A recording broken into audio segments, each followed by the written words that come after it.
আসসালামু আলাইকুম। আজকে আমরা রান্না করব ভিন্ন রকমের ভেন্ডি ভাজি। প্রথমে আমি প্যানে তেল দিয়ে দিচ্ছি সামান্য পরিমাণে, জিরা ফোড়ন। এরপরে দিয়ে দিব জিরা ফোড়ন,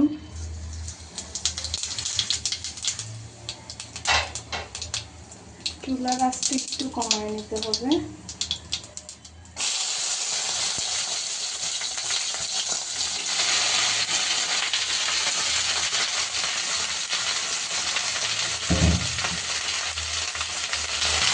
সবগুলো ভেন্ডি আমি একসাথে কড়াইতে দিয়ে দিচ্ছি। ভেন্ডি দেওয়ার পরে আমি পরিমাণ মতো লবণ দিয়ে দেবো। আপনারা লবণটা আপনাদের পরিমাণ মতো দিয়ে দেবেন। এরপরে আমি একটু নাড়াচাড়া করে দিব।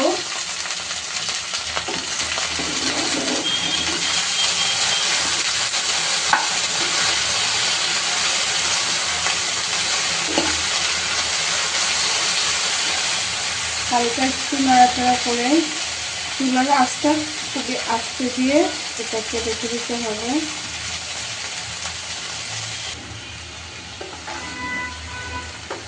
মাঝে মাঝে হালকা নেড়ে দিতে হবে, না হলে নিচে লেগে যাবে। তবে আপনি কড়াইটা যদি একটু গরম করে নেন তাহলে ভেন্ডিটা কিন্তু নিচ দিয়ে লেগে যাবে না। দেখেন আমারটা নিচ দিয়ে লাগে না, সব উঠে আসতেছে যেমন আছে তেমন। আমি তেলের পরিমাণটাও কিন্তু খুবই কম দিচ্ছি। এই টিপসটা আমি আপনাদেরকে শিখিয়ে দিলাম। যারা তাওয়াটা বা প্যানটা গরম করে নেবেন না তাদের কিন্তু অবশ্যই মাঝে মাঝে নেড়ে দিতে হবে, তা না হলে নিচে থেকে ধরে যাবে বা লেগে যাবে। খেতে খেতে খেতে কিন্তু হালকা গন্ধ লাগবে। এখন ভেন্ডির সাথে আমরা অ্যাড করে দিব কাঁচামরিচ আর পেঁয়াজ, যেটা আমি এখানে কেটে রেখেছি। এটা ভেন্ডি ভাজির জন্য পেঁয়াজ কেটে রেখেছি, আর এটা কাঁচামরিচ আমরা এখন দিয়ে দেবো এগুলো।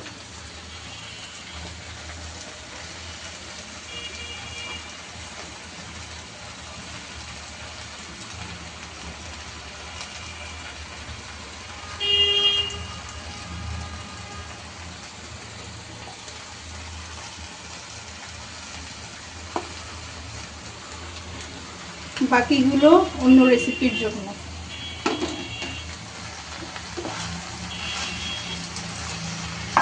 এই মশলাটা দেখে আবার ভাবিয়েন না এটা আমি ভেন্ডি ভাজির মধ্যে দিব।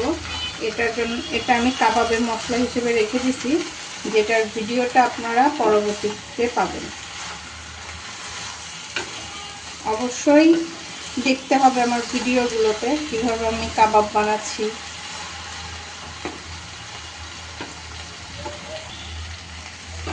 এবার আমি দিয়ে দেব অল্প একটু পরিমাণে হলুদের গুঁড়া।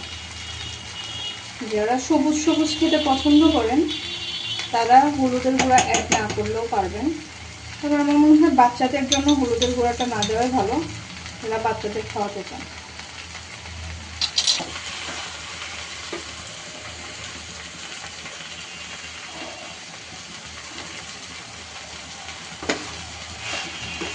হলুদের গুঁড়া দেওয়ার সঙ্গে সঙ্গে কিন্তু নেড়ে দিতে হবে, কারণ যেহেতু এটা আঠালো আঠালো টাইপসের সেই জন্য গায়ে গায়ে লেগে থাকবে।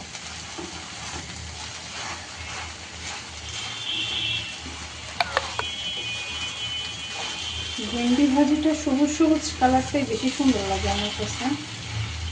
তারপরেও বাড়ির অন্যান্য সদস্যগুলো তো খাবে, বড়রা, তারা একটু হলুদ পছন্দ করে, হলুদ হলুদ হবে কালারটা, এর জন্য দেয়।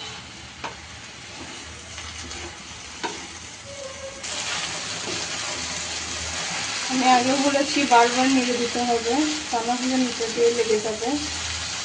বারবার নেড়ে দিতে হবে। একটু পরপর না একটু আপনারাও একটু পরপর নেড়ে দেবেন যেন নিচে ধরে না যায়। নিচে লেগে গেলেই কিন্তু পোড়া পোড়া একটা গন্ধ আসবে খেতে গিয়ে। আমি নামানোর একটু সময় আগে, অর্থাৎ 3 থেকে 4 মিনিট আগে, আমি অল্প পরিমাণ ধনেপাতা দিয়ে দিচ্ছি। এটা চাইলে কেউ দিতেও পারেন, নাও পারেন। এটা আমি দিয়ে দিচ্ছি স্বাদের জন্য, কারণ আমরা সব তরকারিতে ধনেপাতাটা অ্যাড করেছি, এর জন্য আপনারা চাইলে দিতে পারেন। আমার আমাদের রেডি হয়ে গেছে আমাদের ভেন্ডি ভাজি, ভিন্ন রকমের।